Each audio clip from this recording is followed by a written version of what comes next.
हाय viewers, आज हम जो आपके लिए टॉपिक लेकर आए हैं it is a Nicol prism. Nicol prism क्या है? It provides you a polarised light. पिछले वीडियो में मैंने आपको पोलराइजेशन के बारे में समझाया था।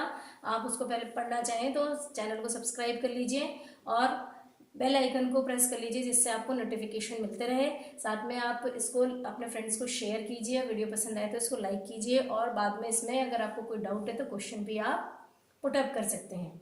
तो चलिए आज हम बात करते हैं निकोल प्रिज्म की। निकोल प्रिज्म क्या होता है? It is a type of a calcite prism जो कलरलेस होता है and it provides a polarised light. अगर आपके पास अनपोलराइज्ड लाइट है तो उससे आप निकोल प्रिज्म के थ्रू पास करके आप उसको पोलराइज्ड लाइट बना सकते हैं। Means you can Nicol prism is used to provide a polarised light.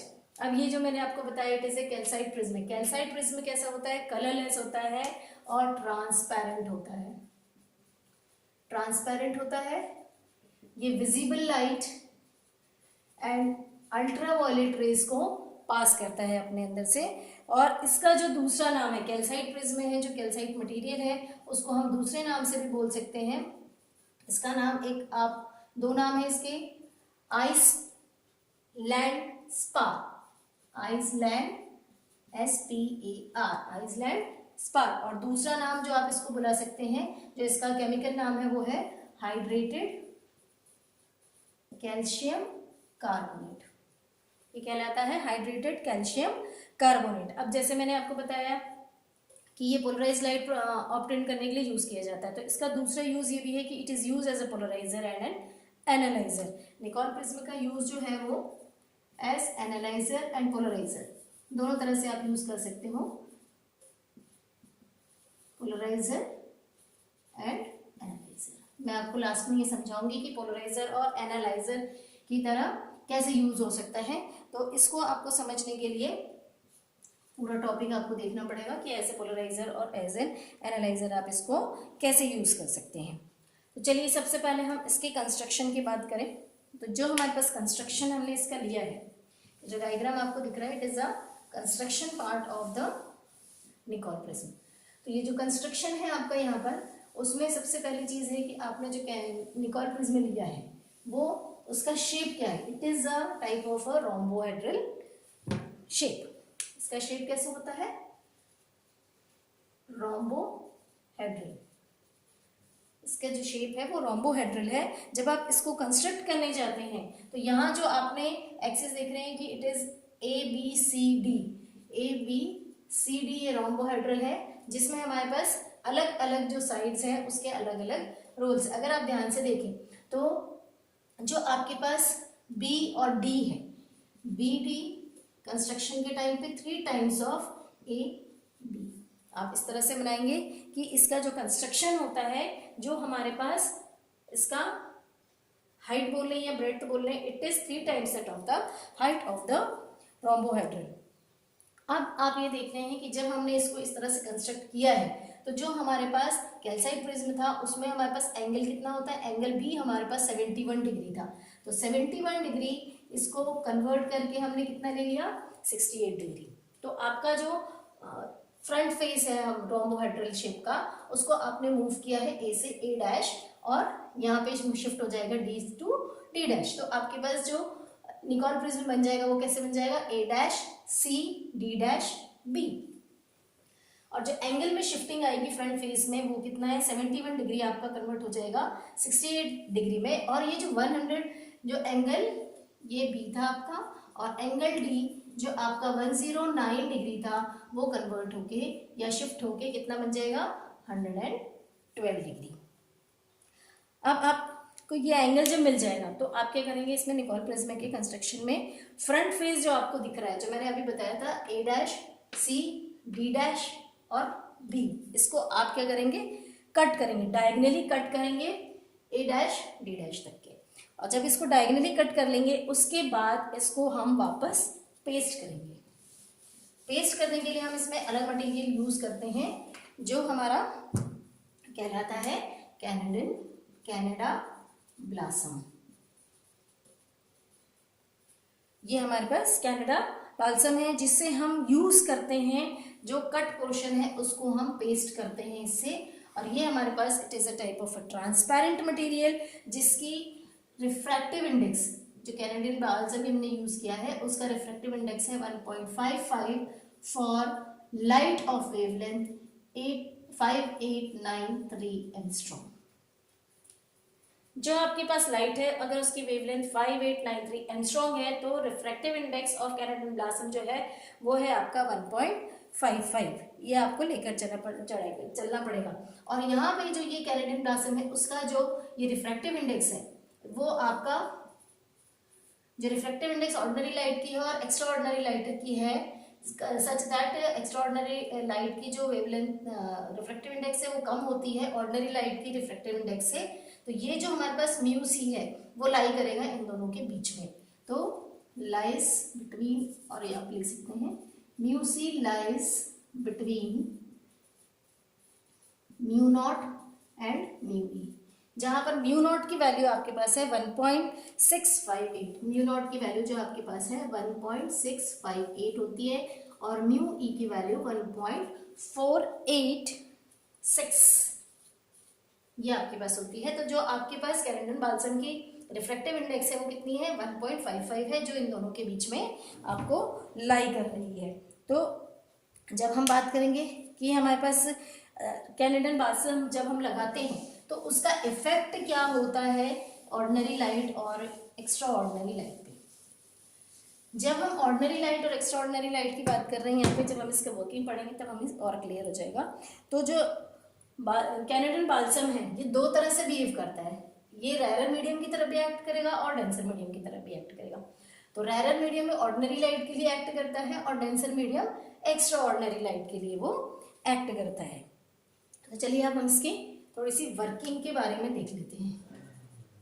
तो ये हमारे पास जो वर्किंग है इसकी, सबसे पहले हमने क्या किया है, हमने एक सोर्स से अनपोलराइज लाइट लिया है। एस जो हमारे पास है वो अनपोलराइज लाइट है। उसके बाद जो हमारे पास पॉइंट पी पर हमारे पास वो लाइट आके टकराएगी। लेकिन हमने क्या किया, ये जो सोर्स लिया है हमने उसको दो कोवेलेंट सोर्स में कन्वर्ट किया है। तो जो एंगल बनेगा SPSO या SOPS ट्राइंगल में जो आपके पास एंगल बनेगा पी पे, it will be more than 14 degree. 14 degree से ऊपर का एंगल बनेगा जिसका आप उस लाइट को ही आप अनपोलराइज से पोलराइज लाइट में कन्वर्ट कर सकते हैं। तो जो आपके पास सबसे पहले देख रहे हैं कि जो हमने क्या किया है, सोर्स S से या S0 से जो हमने लाइट यहाँ पे इंसिडेंट की है एट पॉइंट P, वो क्या हुआ है, it is being refracted into two lights. एक ऑर्डिनरी लाइट है और एक है इसका एक्स्ट्रा ऑर्डिनरी लाइट।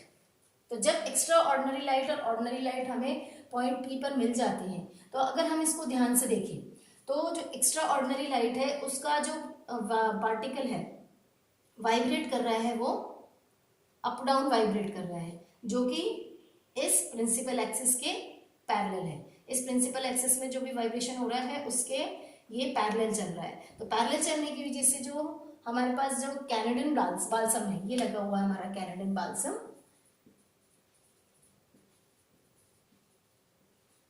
यहां जब आके वो टकराता है, यहां जब आके वो इंसिडेंट होता है इस पॉइंट पे, तो ये डेंसर मीडियम की तरह एक्ट करता है। किसके लिए, जो एक्स्ट्रा ऑर्डिनरी लाइट है। तो एक्स्ट्रा ऑर्डिनरी लाइट क्या होता है, स्ट्रेट इसमें से ट्रांसफर होके बाहर चला जाता है और आपको आउटपुट पे एक्स्ट्रा ऑर्डिनरी लाइट मिल जाता है। लेकिन उस दूसरे केस में यदि हम ऑर्डिनरी लाइट की बात करते हैं, जो ओ से डिनोट किया है, तो ऑर्डिनरी लाइट के जो पार्टिकल्स हैं, इसकी जो वाइब्रेशन है, it is perpendicular to the principal axis. Principal axis आपका ऐसा है और जब ये वाइब्रेट कर रहा है तो इस तरह से हो रहा है। तो ये क्या ऐसा बना रहा है, 90 डिग्री बना रहा है, परपेंडिकुलर बना रहा है।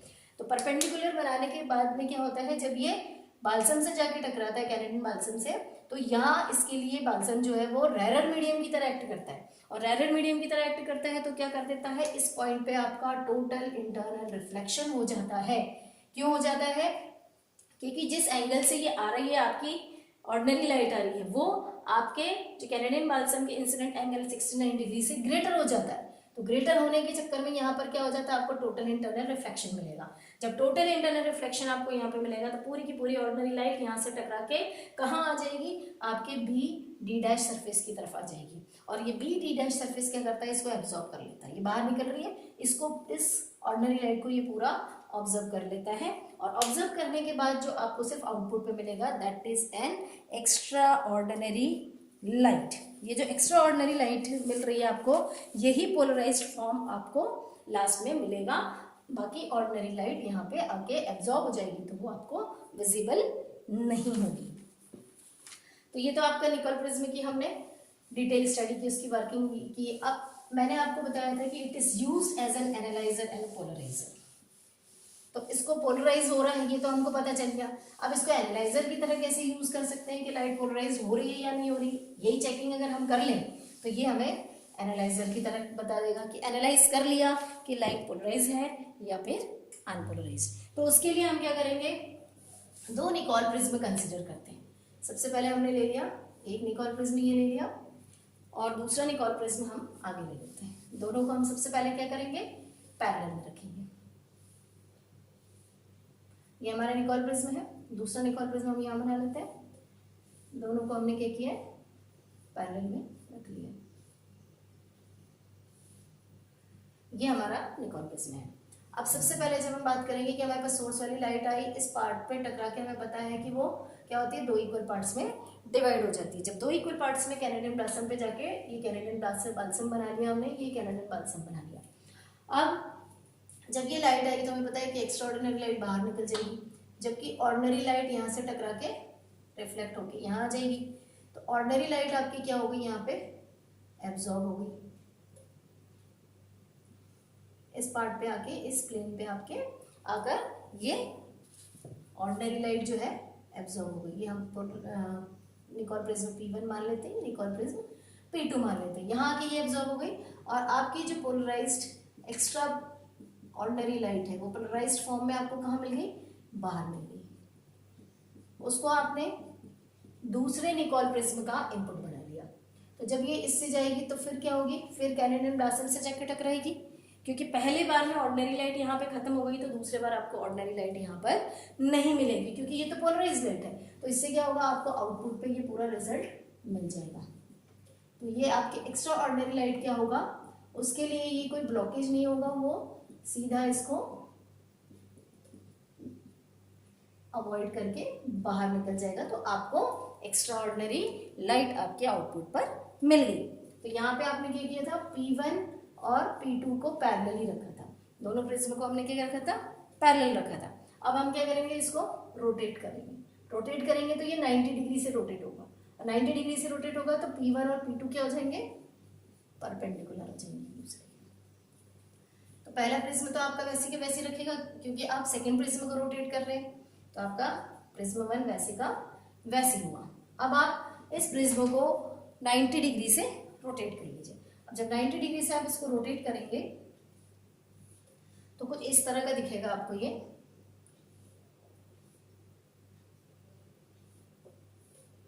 इस तरह का आपको ये दिखेगा।